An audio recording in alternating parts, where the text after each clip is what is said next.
हींअर असां बीठा आहियूं पाकिस्तानी चौक ते। पाकिस्तानी चौक मुख़्तलिफ़ वापारी ऐं मुख़्तलिफ़ बिज़नेसमैननि जो सामान तक़रीबन 4 फुटनि खां ॿाहिरि रोड ते निकितल पियो आहे।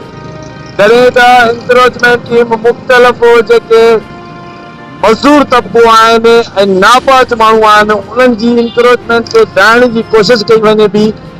बाक़ी हितां जा जेके बासर वापारी आहिनि उन्हनि जे ख़िलाफ़ कंहिं बि क़िस्म जो एक्शन कोन गॾिजी पियो आहे। हीअ ट्रैफिक जो निज़ाम जेको धर्म भरम आहे उनजो मेन मसइलो इहो आहे ट्रैफिक चिंची जी आमतौर वधीक आहे। ॿियो त बासर जेके वापारी आहिनि उहे रोड ते सामान कढी पंहिंजो रखी था छॾनि, जंहिंजे करे इंक्रोचमेंट ऐं ट्रैफिक जाम थियण जा ख़दशा वधी रहिया आहिनि। टियों त लाड़काणे में जेके ॿ बाईपास आहिनि या 4 बाईपास जेके ॿाहिरियूं आहिनि उन्हनि में वॾियुनि गाॾियुनि जी दाख़िला जारी आहे, जंहिं सबबि वधि में वधि ट्रैफिक जाम थी वञे थी ऐं हुन में अचण वञण में जेके मरीज़ आहिनि उहे ॾाढो तकलीफ़ में अचनि था।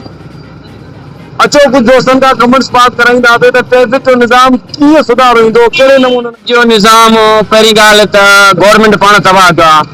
हितां जी जेका म्यूनिसिपालिटी आहे सॼो सिस्टम हुनजो म्यूनिसिपालिटी ओके ठीकु आहे न। म्यूनिसिपालिटी पहिरियां वठंदी 10 रुपया पर्ची, 5 रुपया पर्ची, 50 रुपया पर्ची था फी दुकान ते वठनि। ठीकु आहे, जेको दुकानदार 50 रुपया भरींदो उहो चवंदो मां सामान ॿाहिरि रखां। बिल्कुलु उहो चवंदो न पैसा तो भरियां मां ॿाहिरि रखां, पैसा तो भरियां मां ॿाहिरि रखां। वञी 50 रुपया बंदि कयो वञे, उन खां जेको आहे हर भरू जेका नॉर्मल आहे उहा बि 10 रुपया या 15 रुपया अंदरि कर। ठीकु आहे, ट्रैफिक जो सामान अंदरि हूंदो ट्रैफिक खे काफ़ी मुश्किल न थींदी।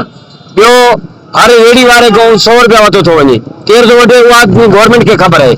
ठीकु आहे, मंडी मां निकिर 5 ॼणा बीठा आहिनि, भाॼी घर जी खणी वञ उन खां 50 रुपया था वठनि।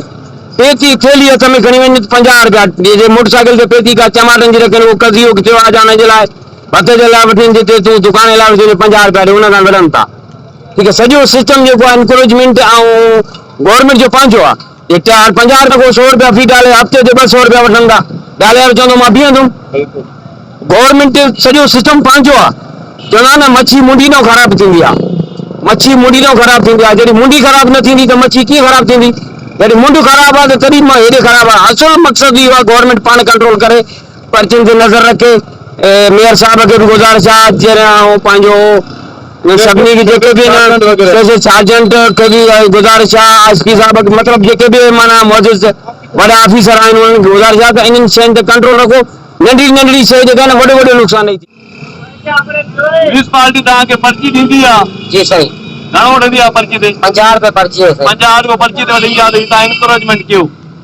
इंक्रोचमेंट क्यों है? इंक्रोचमेंट जो छाजी वठंदी आहे पर्ची? सही में जो म्यूनिसिपालिटी है साहब बता। यानी जेके ॿाहिरि त आणो त हुनजी वठंदी आहे? जी सर। यानी म्यूनिसिपालिटी इंक्रोचमेंट में इन्वॉल्व आहे तव्हां सां गॾु? 50 रुपया पर्ची करे छॾी आहे। 50 रुपया यार, 50 डेली 50। इन खां अलावा ट्रैफिक सार्जन वग़ैरह हफ़्ते में 3-4 जगह तंग बि कंदा, सामान बि खणंदा। ऐं उहो घणो वठनि?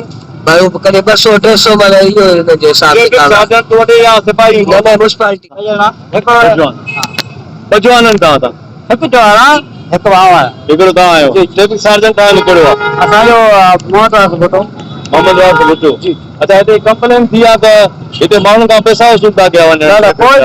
कोई बि चवे त असां लाइ असां जुर्मानो आहे। हा बिल्कुलु, केरु बि न चवंदो। भले तव्हां ॿिनि अमलदार में हूंदे बि त ट्रैफिक जाम थी आहे। विच में बीठायो न, हाणे तव्हां ॻाल्हायो था इन लाइ मां हिते बीह रहियो, बाक़ी जो पास ठीकु आहे, तव्हां ड्यूटी कयो महिरबानी। जी नाज़रीन, कुझु इधर मुसाफ़िरनि जा राया ॿुधा।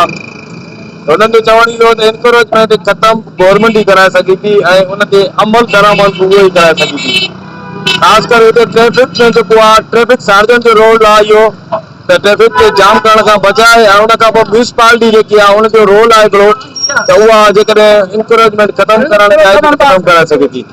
बाक़ी वापारी हिते फी पर्ची ते 50 रुपया भरनि था, जंहिंजे करे सामान ॿाहिरि रखनि था। कैमरामैन मुमताज़ पीरजाद सां गॾु दिलबर शाहिद, मुंहिंजी सिंध न्यूज़ चैनल लाड़काणो।